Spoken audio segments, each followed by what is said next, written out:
First question. This user on Quora wants to know, what's the best way to find a successful entrepreneurial mentor as a teenager that's eager to make innovative ideas a reality?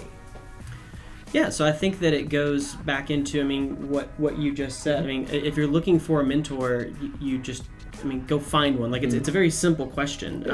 As a teenager, you need to build a list of the people that you want to be around, and then just go ask.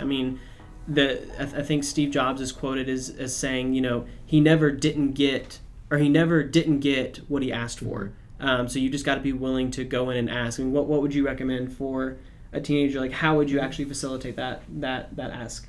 So 2 things I would say. One is do something. So like be working on an active project. Yeah. Don't just be looking for a mentor. If someone came and said, will you be my mentor? I'd be kind of weirded out. But if they said, I need help with this, how do I do this? So ask specific questions. Don't go looking for specific people, but rather try to actually solve something. And so starting anything. So doing an event at your school, starting a little startup of your own, doing an e-commerce site, any little project that you're working on, if you're actively trying to promote that project, that's a much better way to build relationships and having specific questions you're asking for. Perfect. Yeah, and I would say be intentional about what you want from your mentor as well. If you just say, hey, I need a mentor, and then there's dead silence, ask, hey, I need a mentor for product management because I'm trying to understand how to build better XYZ. Be super intentional about what you're wanting out of that relationship, and kind of set those goals clearly with your mentor.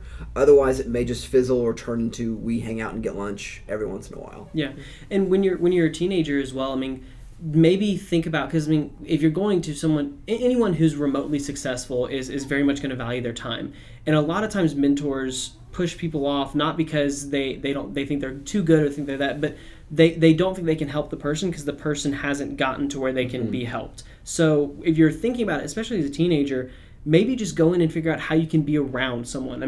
If you're a teenager looking to get into e-commerce in Northwest Arkansas, I highly, highly, highly recommend you figure out anything that you can do to come sit in this office, because the minds that are here, you're going to learn something just through osmosis of being in the same room, picking up on conversations. So at that age, figure out a way that you can come in and maybe not take of their time, but be able to just be in their presence at some point.